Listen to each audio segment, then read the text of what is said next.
ডমরু চরিত লিখেছেন ত্রৈলোক্যনাথ মুখোপাধ্যায়। সপ্তম গল্প, চতুর্থ পরিচ্ছেদ, সন্দেশের হাড়ি। কিন্তু ঢাক মহাশয়ের কন্যা কালিকা তাহাতে সম্মত হইলেন না। তিনি শ্বশুরবাড়ি যাইবার নিমিত্ত মাতার নিকট কাঁদিতে লাগিলেন। স্বামীর নিকট তাহাকে পাঠাইবার নিমিত্ত মাতা ঢাক মহাশয়কে অনেক অনুরোধ করিলেন, কিন্তু ঢাক মহাশয় কিছুতেই সম্মত হইলেন না। তিনি বলিলেন যে সে পতিত পাপিষ্ঠ সমুদ্র প্রত্যাগত নরাধমের নিকট পাঠাইয়া আমি কন্যার ইহকাল পরকাল নষ্ট করিতে পারি না। হতাশ হইয়া কালিকা স্বামীকে পত্র লিখিলেন। পত্র পাইয়া একদিন সন্ধ্যার কিঞ্চিত পূর্বে কেশব আসিয়া ঢাক মহাশয়ের খিড়কির নিকট এক বন্য জামতলায় স্ত্রীর সহিত সাক্ষাৎ করিলেন। জামতলায় অল্প বন ছিল। সেই বনের আড়ালে দাঁড়াইয়া দুজনে কথাবার্তা কহিতে লাগিলেন। বন্য জাম গাছ, অসময়ে ইহাতে ক্ষুদ্র ক্ষুদ্র কালো জাম হইয়াছিল। এখন কেষ্টা ছোড়া জাম গাছে উঠিয়া জাম খাইতেছিল। কেশব ও কালিকা তাহাকে দেখেন নাই। পতি পত্নীর সকল কথা কেষ্টা শুনিতে পায় নাই, তবে বুধবার সন্ধ্যার সময় ইত্যাদি গোটাকত কথা কেবল শুনিয়াছিল। যখন স্ত্রী পুরুষের পরামর্শ শেষ হইবার উপক্রম হইল, তখন গাছ হইতে কেষ্টা বলিয়া উঠিল, ঢাক মহাশয়কে বলিয়া দিব। দুইজনেই চমকিত হইলেন। একটু স্তব্ধ থাকিয়া তাহাকে বলিলেন, না দাদা, তা কি বলতে আছে? লক্ষ্মী দাদা, কাহাকেও কিছু বলিও না। কেশবকে লক্ষ্য করিয়া কেষ্টা জিজ্ঞাসা করিল, তুমি ইংরাজি জানো? কেশব উত্তর করিলেন, হ্যাঁ, একটু একটু জানি, বিএ পাস করিয়াছি।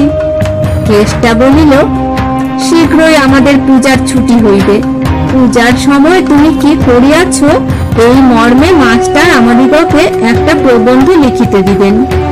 আমার এত কাজ যে আমি লিখিতে অবসর পাইব না। তুমি যদি আমাকে লিখিয়া দাও, তাহা হইলে আমি বলিয়া দিব না। কেশব স্বীকার করিলেন। কেষ্টা তাহাকে 3 সত্য করিতে বলিল। কালিকাকেও সত্য করিতে হইল। তখন কেষ্টা গাছ হইতে নামিয়া চলিয়া গেল। কেশবও আপনার গ্রামে চলিয়া গেলেন। বুধবার সন্ধ্যার সময় এইরূপ দু একটি কথা কেষ্টা সেদিন শুনিতে পাইয়াছিল। বুধবার সন্ধ্যাবেলায় কেষ্টা ভাবিল, যাই গিয়া দেখি আজ তাহারা কি করে। এইরূপ মনে করিয়া সে সেই জাম গাছে উঠিয়া বসিয়া রহিল। সন্ধ্যার পূর্বে সে দেখিল যে কালিকা সরা ঢাকা এক নূতন হাড়ি ঘর হইতে লইয়া চুপি চুপি বাহির হইলেন।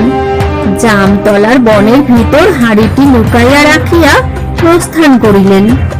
কালিকা চলিয়া গেলে কেষ্টা গাছ হইতে নামিল ও দেখিল যে হাড়ির মুখখানি কালিকা ময়দা দিয়া আটিয়া দিয়াছেন, কিন্তু ময়দা কাঁচা ছিল না। সরা একটু উঠাইয়া কেষ্টা দেখিল যে হাড়িটি সন্দেশে পরিপূর্ণ।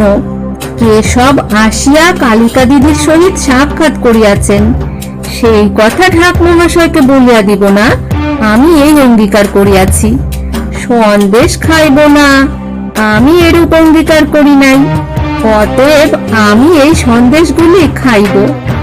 এইরূপ মনে করিয়া কেষ্টা সন্দেশের হাড়ি লইয়া বন হইতে বাহির হইল। পথে দাঁড়াইয়া সে দেখিল যে সম্মুখ দিকে 2 জন গ্রামের লোক আসিতেছে। অন্যদিকে চাহিয়া দেখিল যে প্রেম চাকি ধান বোঝায় গরুর গাড়ি লইয়া আসিতেছে। কেষ্টা ভাবিল যে উদর বোঝা বুদর ঘাড়ে দিই, তা না করিলে আমি ধরা পড়িব।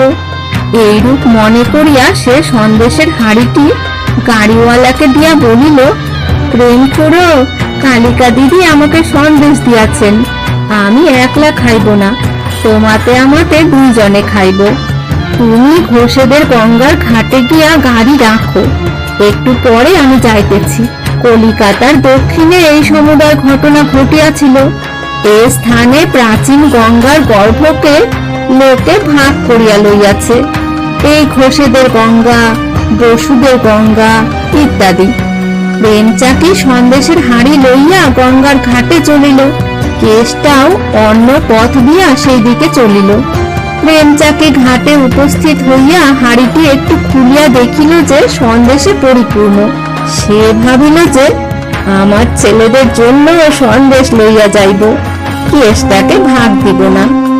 কিন্তু এই সময় দেখিল যে দূরে কেষ্টা আসিতেছে, তাড়াতাড়ি হাঁড়ির মুখ পুনরায় বন্ধ করিল। গাড়ি হইতে একটি ঝুড়ি লইয়া হাঁড়িটি ঝুড়ি চাপা দিয়া তাহার উপর সে বসিয়া রহিল। কেষ্টা আসিয়া সন্দেশের ভাগ চাহিল। আমি সব সন্দেশ খাইয়া ফেলিয়াছি। দুইজনে ঝগড়া বাঁধিয়া গেল। এমন সময় কেষ্টা দেখিল যে দূরে গজরাজ আসিতেছে। তাহাকে দেখিয়া কেষ্টা সে স্থান হইতে প্রস্থান করিল। এদিকে কালিকার মন সুস্থির নাই। জামতলায় সন্দেশের হাঁড়ি ঠিক আছে কিনা তাহা দেখিবার নিমিত্ত তিনি আর একবার বনের ভিতর গমন করিলেন। সে স্থানে গিয়া দেখিলেন যে বনের ভিতর সন্দেশের হাঁড়ি নাই। কালিকা কাঁদিয়া উঠিলেন, আমার হাঁড়ি কে লইয়া গিয়াছে? এই বলিয়া ক্রমাগত কাঁদিতে লাগিলেন। সেদিন বৈকাল বেলা আমি ঢাক মহাশয়ের বাড়ি গিয়াছিলাম। ঢাক মহাশয় বলিয়াছিলেন যে আমি নানা বিপদে পড়িতেছি, মা দুর্গা আমাকে রক্ষা করিতেছেন না, অতএব আর আমি দুর্গার পূজা করিব না। কথা শুনিয়া আমি থাকিতে পারিলাম না। আমি তাহাকে বুঝাইতে যাইলাম। আমি বলিলাম যে দুর্গা পরম দয়াময়ী, যাহা হইবার তাহা হইয়া গিয়াছে, ভক্তি ভাবে ঘটা করিয়া দুর্গোৎসব করুন। তাহা হইলে আমাকে যেরূপ তিনি নানা বিপদ হইতে রক্ষা করেন, আপনাকেও তিনি সেই রূপ নানা বিপদ হইতে রক্ষা করিবেন। কিন্তু প্রথম তিনি আমার কথায় কিছুতেই সম্মত হইলেন না। তাহার পর যখন আমি বলিলাম যে পূজা বন্ধ করিলে শিষ্য সেবক যে বার্ষিক প্রদান করে তাহার কি হইবে, তখন কি হইবে, তখন তিনি পূজা করিতে সম্মত হইলেন। আমাদের দুইজনে এইরূপ কথাবার্তা হইতেছে, এমন সময় কালিকার কান্নার শব্দ আমাদের কানে প্রবেশ করিল। আমরা সেই স্থানে গিয়া জিজ্ঞাসা করিলাম, কি হইয়াছে?